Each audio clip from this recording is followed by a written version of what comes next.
নমস্কাৰ। এটি বিশেষ বাতৰি লৈ নিউজ নৰ্থ ষ্টুডিঅ'ত মই মুকিবুল হুছেইন। শিৱসাগৰৰ অন্যতম সামাজিক আৰু সাংস্কৃতিক অনুষ্ঠান সমন্বয় সাংস্কৃতিক গোষ্ঠীৰ 19 সংখ্যক শিৱসাগৰ বহাগী উৎসৱ 2024 উদযাপন সমিতি গঠন। নিউজ নৰ্থ এক বিশেষ প্ৰতিবেদন।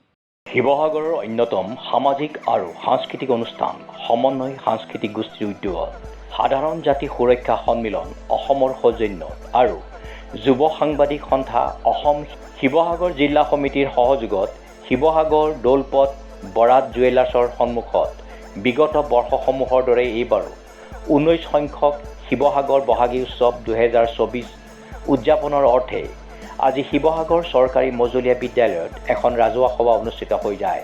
সমন্বয় সাংস্কৃতিক গোষ্ঠীৰ সভাপতি জিতেন কাকতিৰ সভাপতিত্বত অনুষ্ঠিত ৰাজহুৱা সভাৰ আঁত ধৰাৰ লগতে উদ্দেশ্য ব্যাখ্যা কৰে সমন্বয় সাংস্কৃতিক গোষ্ঠীৰ প্ৰতিষ্ঠাপক প্ৰধান সম্পাদক অমৃত কুমাৰ শৰ্মাই। সভাই অহা ইংৰাজী 20 এপ্ৰিল 7 বহাগ শনিবাৰে শিৱসাগৰ বহাগী উৎসৱখনি অনুষ্ঠিত কৰাৰ সিদ্ধান্ত গ্ৰহণ কৰে। সমাজকৰ্মী ক্ৰমে অনংগ মোহন শৰ্মা, দিগন্ত কোঁৱৰ, জ্যোতি দত্ত, হেমন্ত কুমাৰ গগৈ, অনামিকা কলিতা, প্ৰবীণ ভাগৱতী, দীপা কলিতা আদি কেইবাগৰাকীও গণ্যমান্য ব্যক্তি উপস্থিত থকা উক্ত সভাতেই সৰ্বসন্মতিক্ৰমে সত্ৰ আয়োগৰ অধ্যক্ষ তথা বিধায়ক প্ৰদীপ হাজৰিকা ডাঙৰীয়াক 19 সংখ্যক শিৱসাগৰ বহাগী উৎসৱৰ সভাপতি হিচাপে নিৰ্বাচিত কৰা হয়।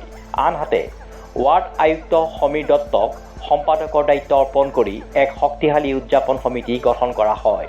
লগতে সভাই বহাগী উৎসৱৰ লগত সংগতি ৰাখি এইবাৰো 6ষ্ঠ সংখ্যক স্মৃতিগ্ৰন্থ সমন্বয় প্ৰকাশৰ সিদ্ধান্ত গ্ৰহণ কৰে। উক্ত সভাত অৰ্ধশতাধিক ব্যক্তি উপস্থিত থাকে। আজি আমাৰ শিৱসাগৰ চৰকাৰী মজলীয়া বিদ্যালয় সমন্বয় সাংস্কৃতিক গোষ্ঠীৰ উদ্যোগত এইবাৰ অনুষ্ঠিত হ'বলগীয়া 19 সংখ্যক শিৱসাগৰ বহাগী উৎসৱৰ আমাৰ যিখন জৰুৰী সভা আজি অনুষ্ঠিত হৈ যায়। ইয়াতে আমি আগন্তুক 19 সংখ্যক শিৱসাগৰ বহাগী উৎসৱখনি সুচাৰুৰূপে আয়োজন কৰাৰ অৰ্থে আমি এখন শক্তিশালী উদযাপন সমিতি গঠন কৰোঁ আৰু আমাৰ দিন ধাৰ্য কৰা হৈছে। আমাৰ 19 সংখ্যক শিৱসাগৰ বহাগী উৎসৱৰ আমাৰ দিন ধাৰ্য কৰা হয় আজি সভাতে। আমাৰ অহা 20 এপ্ৰিল 7 বহাগ শনিবাৰে আমাৰ 19 সংখ্যক শিৱসাগৰ বহাগী উৎসৱখনি, যিখন আমি শিৱসাগৰ দৌলপথ বৰাত জুৱেলাৰীৰ সন্মুখত আয়োজন কৰোঁ, সেইখন আয়োজনৰ আমি সভাই আজি সৰ্বসন্মতিক্ৰমে সিদ্ধান্ত গ্ৰহণ কৰে। আজিৰ সভাতেই আমি উদযাপন সমিতিৰ সভাপতি হিচাপে নিৰ্বাচিত কৰা হয় সকলোৱে পৰিচিত আমগুৰি সমষ্টিৰ বিধায়ক প্ৰদীপ হাজৰিকাদেৱ, আৰু লগতে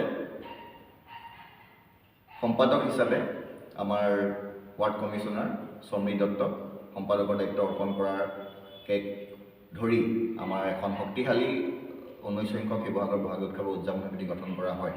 আৰু এই বহাগী উৎসৱখন সুচাৰুৰূপে আয়োজনৰ ক্ষেত্ৰত সমূহ শিৱসাগৰবাসী ৰাইজৰ সহায় সহযোগ আমি একান্তই কামনা কৰিছোঁ। ধন্যবাদ। Bureau' report news now 24/7।